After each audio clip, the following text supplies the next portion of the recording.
and she was on Benny Johnson, and of course the tears, and he was like, oh, I'm a mother, and this is horrible, I wouldn't want this to happen to anyone, yada, yada, yada, yada, yada. But she's on him. And while she's doing this, she gets... What? Yeah. Attempted murder of everyone, you and others? Yes. Help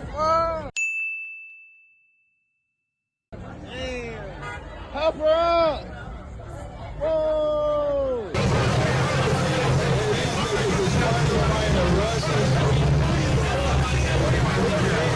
Make sure you started from the beginning. Mikey, go back. Start it from the very beginning. No, now we want to see the slap yet. Start it from the...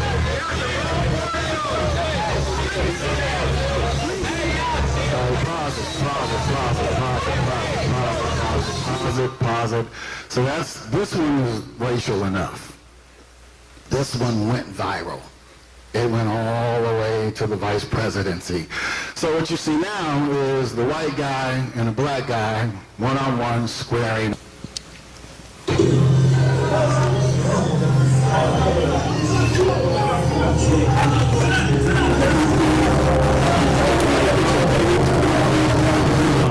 So then you see, because this is racial enough. So then you see the black guy step in between the two combatants and say, pause, stop, chill out.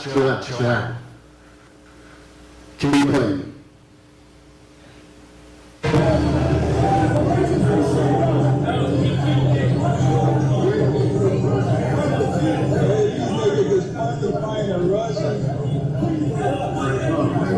Pause. So I got like 100, probably more now, hate emails and hate whatever. Because at this point, fighting has stopped, combat stopped, somebody broke it up, and I said, now just walk away. Just walk away. Same question I always ask of black folk, well, why did he run? If he just not run, the fight has been broken up. Now just walk away. I'll even give you a better than that. Back away. Okay, might be safer. Just back away. You back away. This thing stops. Holly doesn't get punched out. And it ends. You just walk away. But watch what he does. Just the opposite of walk away. Watch this.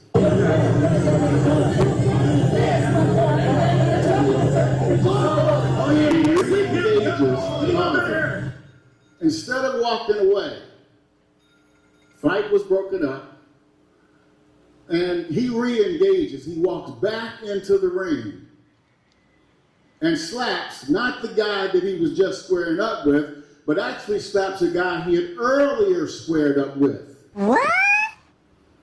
And I'm asking myself, how many black men did you think you were going to whoop that night? Instead of walking away, he walks back up and slaps a black man. Now, for those who don't understand that, remember, you don't tug on Superman's cape. You don't spit in the wind. You don't pull the mask off the old Lone Ranger, and you don't slap a black man in the face. First and foremost, I just want to say that I don't want to relive what happened to me, 8 or 9 days ago. I'm here to talk about the future and how we can change it, how we can prevent this from happening to anybody else. These heinous crimes have to stop.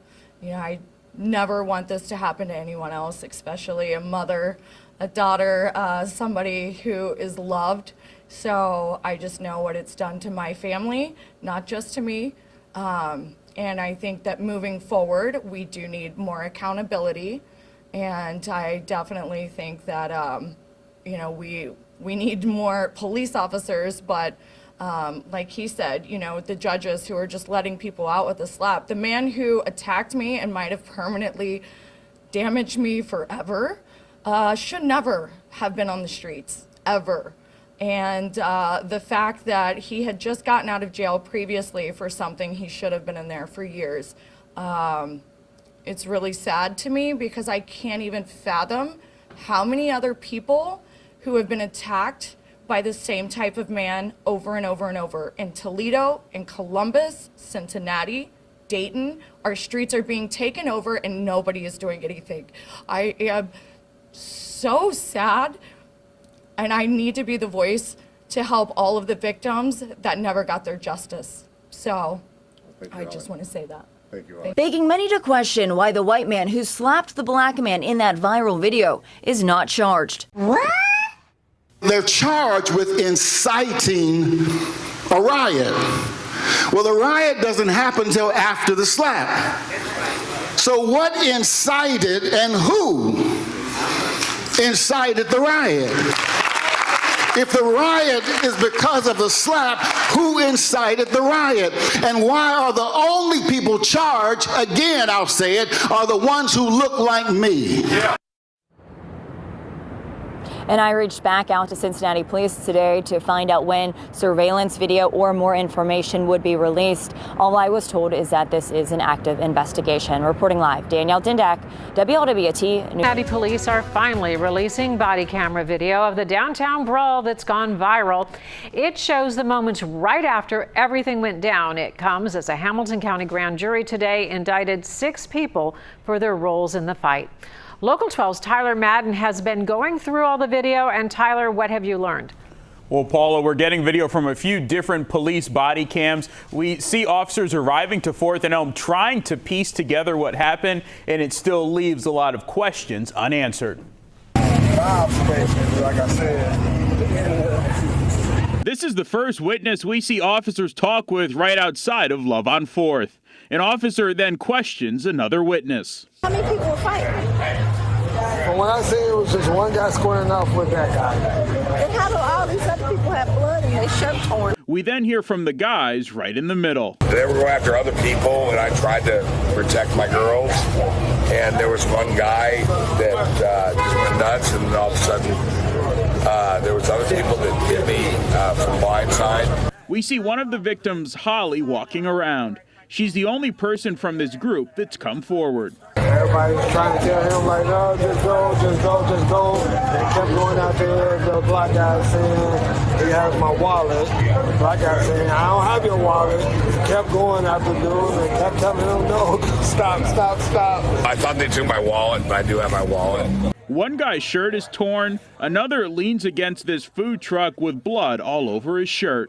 If you're a witness that saw what happened, it's not helpful. Look at my face. We don't hear from the guy leaning up against the food truck. Videos posted on social media show that man slapping another guy. The guy who hit first then gets knocked to the ground where he's punched and stomped. All we did was try to get people off each other. Every time we get people off each other and say stop, they come at us more. There was a whole mob. Obviously, I was fighting for my life to get out of there, and then I started taking pictures of everybody that was surrounding. We don't hear any of the people indicted on this video released by the police. All 6 are African American. If you're going to say that you're going to indict everybody that was involved, you're going to go and look to prosecute everybody that was involved, and you don't indict or prosecute the person that instigated the whole situation, that's a problem for everybody, not just us. Once again saying the investigation is still underway and that more arrests may be coming. Paula. Started it. That's what a group of black leaders is saying about the man seen in the video slapping another man. Now, he hasn't been arrested, and they argue that he caused the chain reaction leading to everything else. Local 12's Tyler Madden is here now with a closer look at why that man should or should not be charged. Tyler.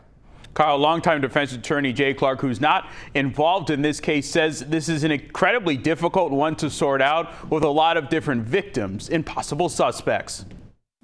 It's a mess. It is a mess. We watch different angles of the now infamous downtown fight with defense attorney Jay Clark. He breaks down the case for charging the man seen throwing the slap. If the white guy in a white shirt slapping whoever, black, red, it doesn't matter what color the guy is, that guy's allowed to defend himself. The guy in a white shirt started it. So now he can use reasonable force to defend himself. If you're in danger of imminent, if you think you're going to be hurt, you're not going to slap somebody. It would be an attack to defend yourself. The way he slaps him like this is, to me, he's being the initial aggressor. and the case for not charging. I don't think there's a very strong one, but you could make the argument that when you watch from before where we are here, the guy in the white shirt and the guy in the black had been squaring off with each other. That kind of ends. And then the guy in red comes up and approaches him. And he could have had a belief, whether it's reasonable or not would be up to a jury, that he thought the guy in red was going to hurt him or do him physical harm. Clark says he's not surprised those charges haven't been filed. If they do, that undermines every other charge they filed, because that looks to me like where all of this started in terms of the physical fight. And if he caused the situation, all those other people have a much easier self-defense argument. Should he have been charged? I think 100%. Regardless of what else happened, Clark says legally each altercation needs to be separate. I don't know how long they've had this video, but if they've had it more than a day or two and they haven't charged him, they're not going to charge him. Because they've seen it, they know what's in it, and in theory, maybe they know what happened that preceded the smack. And he still comes to the same conclusion. It's just a mess. It's a mess for everybody involved in it. The president of Cincinnati's police union is accusing politicians of pressuring police to file charges. Yeah, I mean, I know the investigators have sat in meetings with city leadership. They've laid out all of the evidence, but yet we still have council members that are insisting that victims be charged of a crime, and it's just not there. We have to follow the law, and that's what they're doing. Like I said, this is all stems from, the investigators provide their investigation to prosecutors, and the prosecutors ultimately make the determination, and they've said that we don't have probable cause to charge anybody else at this time. Scotty Johnson is one of the council members who spoke out this morning. First and foremost, being an investigator for 12, 13 years, we cross-reference victims and suspects all the time. Nobody's putting pressure on anybody. This is not revolutionary. This is just about trying to do the right thing. Cobra says investigators are still working to identify more people seen on the video.